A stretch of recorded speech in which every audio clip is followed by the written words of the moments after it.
Market का पंचनामा में आप सभी का स्वागत है। आपके साथ मैं हूं वरुण दुबे।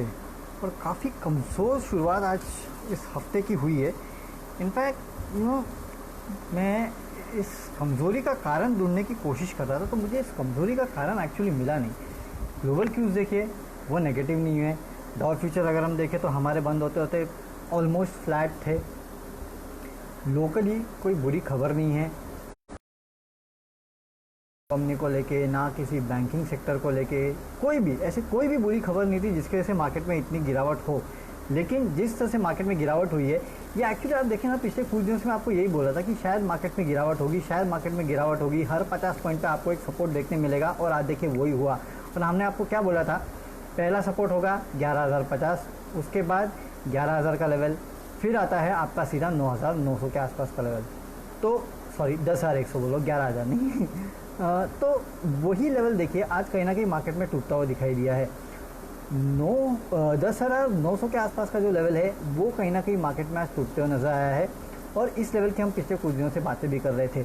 अब ये कहीं ना कहीं टेक्निकली मुझे थोड़ा मार्केट वीक लग रहा है, और प्रॉफिट बुकिंग होनी भी चाहिए। एक तरफा हम काफ़ी मार्केट में तेज़ी देखने मिली है, तो उसके बाद जाहिर सी बात है मार्केट में गिरावट आनी थी, और काफ़ी हद तक वो जो प्रॉफिट बुकिंग का इंतज़ार था ना इतने लंबे समय से, वो प्रॉफिट बुकिंग अब मार्केट में होते हुए दिखाई दे रही है। और चिंता की बात ये देखिए कि बैंक निफ्टी 550-600 पॉइंट के आसपास गिर जाता है। आपका मिड कैप, सेंसेक्स, सब में अच्छी खासी गिरावट है। इनफैक्ट मिड कैप ने तो दिन भर में थोड़ा रेजिलेंट दिखाया था कि शायद वहाँ थोड़ी मार्केट संभल रहा है, थोड़ी डेप्थनेस अच्छी है, लेकिन जाते जाते माहौल थोड़ा और ख़राब हुआ। इनफैक्ट पिछले ट्रेडिंग सेशन का आप एडवांस डिक्लाइन देखेंगे ना, तब मैंने आपको ये भी कहा था कि एडवांस डिक्लाइन देखिए तो आपको ज़्यादा समझ में आएगा कि किस तरह से एडवांस डिक्लाइन दिखा रहे हैं कि आपको कहीं ना कहीं गिरना है, गिरने की तैयारी में है। वो गिरावट आज आ चुकी है, हालांकि अच्छे खासे गिर गए 200 पॉइंट एक साथ। अब यहाँ से कहाँ, यहाँ से अगर ये करेक्शन ख़त्म हो गया है, कि जिस तरह की गिरावट है, मुझे लगता है अब हम ऑलमोस्ट वो लास्ट लेवल ऑफ करेक्शन में आ चुके हैं, जहाँ से फिर से आपको एक बाउंस बैक देखने शायद मार्केट में मिलेगा। यहाँ से 100 पॉइंट के आसपास की आप स्टॉप लॉस रखिए एक, और उसके बाद फिर से आप मार्केट को है ना 11,000 उसके ऊपर के जो लेवल्स है उसके लिए ट्रेल करना चालू कर दिएगा। पहला होगा आपका 11,050 के आसपास का लेवल, उसके बाद 11,170 के आसपास का लेवल। तो ये कुछ लेवल्स है जो आपको याद रखना है। लेकिन हाँ, एक बात है, मार्केट में जो वीकनेस थी वो, क्योंकि जिस पेस से मार्केट टेक्निकली करेक्ट हुआ है, शायद हो सकता है कि पूरी हो, लेकिन एक स्टॉप लॉस का रखिए, क्योंकि कुछ लोग यहाँ 10,500 के आसपास की भी बात कर रहे हैं। भगवान ना करे वो 10,500 के आसपास का लेवल है, लेकिन हाँ, जिसको फ्रेश खरीदारी करनी है उसके लिए तो 10,500 का लेवल फिर अच्छा हो जाएगा। तो अगर आ जाता है उस लेवल के आसपास तो आपके लिए फिर से एक बार बाय आएगा, क्योंकि फिर से वो 11,000 के ऊपर जाएगा। अनलेस एंड अनटिल कुछ ख़राब ऐसा ना हो जाए दुनिया में, कि जैसे कि रशिया ने बोला कि हम कोविड की दवाई निकालेंगे, अचानक उठ के बोल दिया कि हमारे पास तो कोरोना की दवाई नहीं है। ऐसा कुछ अगर हो गया तो वो दिक्कत हो सकती है। या फिर यूएस की तरफ से अगर कोई ज़्यादा ही कमज़ोरी के संकेत आए, या कुछ भी गड़बड़ हुई, तो वो प्रॉब्लम क्रिएट करेगी। नहीं तो यहाँ से मेरे ख्याल से 100-200 पॉइंट के आसपास की गिरावट से ज़्यादा गिरावट होनी नहीं चाहिए, और वहाँ से फिर से एक बाउंस बैक दिखाना चाहिए जो आपको 11,050, 11,170 के आसपास लेके जाएगा, और कुछ दिन तक मार्केट इसी रेंज में ट्रेड करेगा। डिसाइसिव मूव अभी तक नहीं आएगा, इस रेंज में ट्रेड तो मार्केट में फिलहाल जो स्थिति दिख रही है वो यही दिख रही है, क्योंकि अभी तक कोई ऐसा रीज़न नहीं है बड़ा जो ये बोले माफ़ कीजिएगा कि मार्केट में यहाँ से बहुत बड़ा फॉल आ सकता है। टेक्निकली या फिर ओवरबॉट है, इसके लिए मार्केट में गिरावट देखने मिल रही है। ये आपको फिलहाल समझ के चलना होगा। चलिए अब यहाँ सवाल जवाब का सिलसिला शुरू करते हैं, और पहला सवाल लेते हैं, चलिए पीएनबी पे लेते हैं। अल्केश पांडे पूछे हैं पीएनबी पे इनको व्यू चाहिए। आज देखिए पीएसयू बैंकिंग स्पेस जो है उसमें काफ़ी अच्छी तेज़ी है, वो तो देखने मिली, तो उसमें तो कोई शक नहीं है। लेकिन अब ये जो प्राइवेट बैंक है वो अच्छे से गिरे हैं, उसके बाद पीएसयू कितने टिकेंगे ना, ये कहना काफ़ी कठिन है। अब अतिरिक्त पूंजी की बात हो रही है कि इनमें अतिरिक्त पूंजी डाली जाएगी, और काफ़ी सारी खबरें हैं ऐसी जो कि शायद कहीं ना कहीं हो सकता है कि इन काउंटर्स को ड्राइव करते हुए दिखाई दे, लेकिन ये काउंटर्स कहाँ तक पहुँचेंगे वो कहना काफ़ी मुश्किल है। ये अपने 200 डे डीएमए के आसपास ट्रेड कर रहा है, 32.9 के आसपास।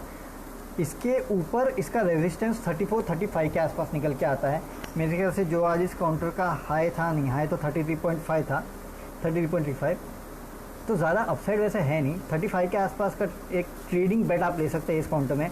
अगले कुछ दिनों तक हो सकता है पीएसयू काउंटर्स को लेके इस तरह की खबरें आती रहे, उसके चलते इन काउंटर में थोड़ा तेज़ी देखने मिलेगी। तो 35 का पहला टारगेट अगर वो खत्म होता है तो 38 का टारगेट, लेकिन हाँ स्ट्रिक्ट स्टॉप लॉस जो है आपको रखना होगा। पहले 31 का स्टॉप लॉस रखिए, उसके बाद देखते हैं क्या होता है। लेकिन स्टॉप लॉस का ट्रेड करना, अगर पीएसयू में रहना है तो 2-3 बैंक ही मुझे पसंद है, जिसमें कि एसबीआई और बैंक ऑफ बड़ौदा है। उस तरह कुछ ज़्यादा पसंद नहीं है। इसके लिए टेक्निकली आप एक ट्रेडिंग बेट ले सकते हैं, लेकिन याद रखिए अगर मार्केट यहाँ से और गिरेगा ना तो इसकी धुलाई हो जाएगी, तो वो आपको प्रॉब्लम क्रिएट कर सकता है। इसके लिए याद रखिए। अच्छा, अनंत टेलर यूपीएल पे पूछते हैं। देखिए यूपीएल के तो नतीजे इतने कुछ भयानक नहीं थे जिस तरह से स्टॉक आज गिरा है। मेरे ख्याल से रिजल्ट्स इतने ख़राब थे नहीं, ऑलमोस्ट इन लाइन थे। इनफैक्ट मार्जिन्स और प्रॉफिट मेरे ख्याल से अनुमान से बेहतर ही था। हालांकि काफ़ी हद तक वो अरिस्टा का जो डील हुआ है उसका फ़ायदा इस कंपनी को ऑलरेडी मिलते हुए नजर आया है। लेकिन याद रखिए इसके पहले ही काउंटर का उस लिहाज से प्रॉफिट बुकिंग इस काउंटर में देखने मिली है। एक स्लो मूविंग काउंटर है, अच्छा काउंटर है नो डाउट। काफ़ी लोग बोलते हैं कि जो ट्रेड टेंशंस बढ़ेंगी यूएस चाइना के बीच में, उसका एक बहुत बड़ा फ़ायदा जो इस काउंटर को मिल सकता है। लेकिन वो कब मिलेगा कब नहीं मिलेगा ये कहना काफ़ी मुश्किल है। लॉन्ग टर्म के लिए रखना चाहते हैं तो काउंटर पोर्टफोलियो में रखिए, लेकिन फिलहाल ये काउंटर कुछ दिनों तक एक रेंज में मेरे ख्याल से ट्रेड कर सकता है। नीचे की तरफ 430 और ऊपर की तरफ 490 के आसपास के लेवल जो है इस रेंज में काउंटर ट्रेड करते हुए दिखाई देगा। तो इस रेंज में आपको इस काउंटर को ट्रेड करना है। अगर 430 के नीचे जाता है तो फिर 400 का जो लेवल है सीधे वो निकल के आता है अगला सपोर्ट लेवल इस काउंटर के लिए। तो सोच समझ के ट्रेड कीजिएगा। डिक्लाइन में खरीदेंगे तो आपके लिए काउंटर ज़्यादा बेटर होगा, क्योंकि नतीजे भी सपोर्ट नहीं कर रहे। अब पता नहीं, क्योंकि ये ग्लोबली ट्रेडेड काउंटर, ग्लोबल के ऊपर ज़्यादा रहता है इस काउंटर का। लेट्स सी क्या होता है। बट हाँ, ये मैं कहूँगा कि स्टॉप लॉस का ट्रेड करना हो, थोड़ा नीचे आएगा तो ज़्यादा लेने के बेटर मौके होंगे। Dinesh Yadav, KEC international target and view. देखिए केईसी इंटरनेशनल काउंटर मुझे बहुत अच्छा लगता है। ये उन काउंटर्स में से केईसी, केईआई जिनमें है ना, जब आप मूव देखेंगे ना तो एक तरफा मूव आएगा इन काउंटर में और ज़ोरदार मूव आएगा।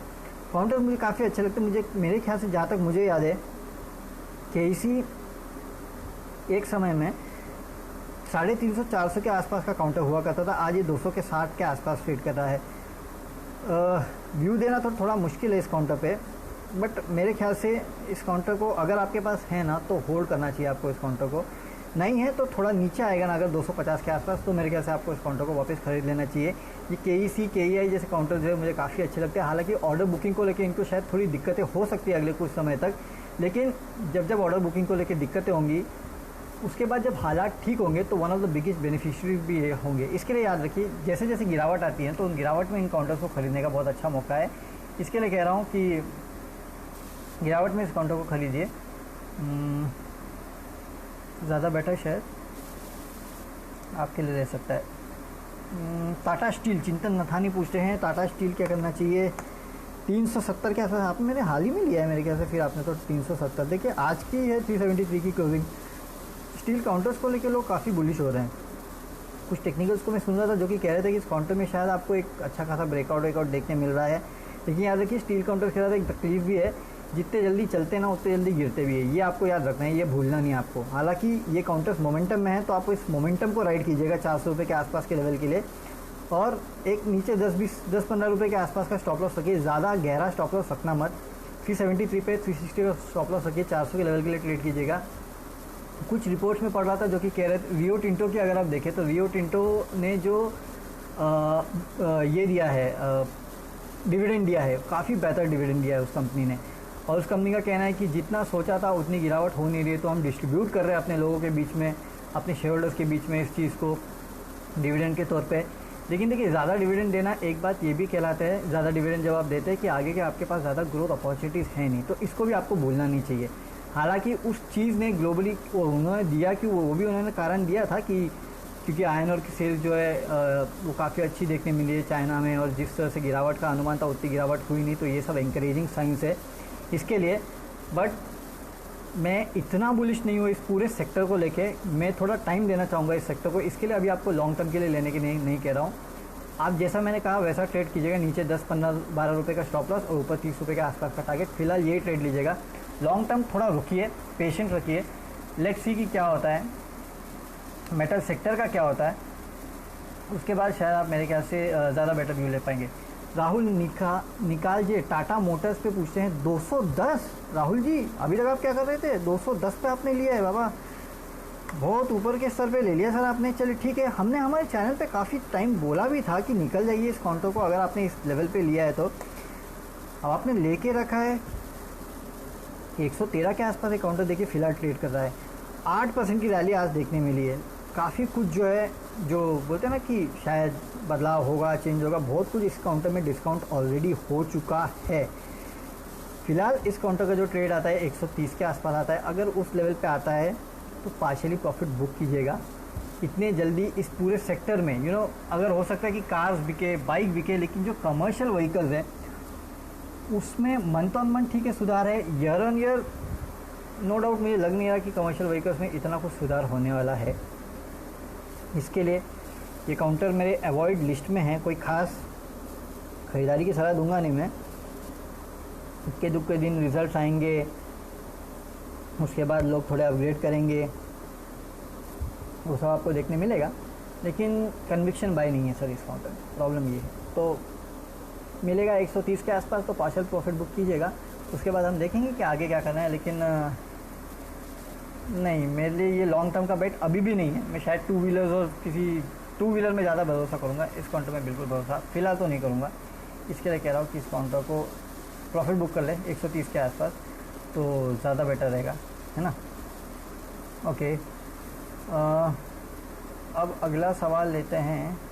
बंधन बैंक पे शिवाशीष पॉल पूछे कि बंधन बैंक पे क्या करना चाहिए। देखिए, मैं आपको हमेशा क्या बोलता था, बंधन आरबीएल इन काउंटर से मुझे डर लगता है, और मुझे हमेशा लगता था। और आज देखिए ये काउंटर क्या चेंज हुआ है।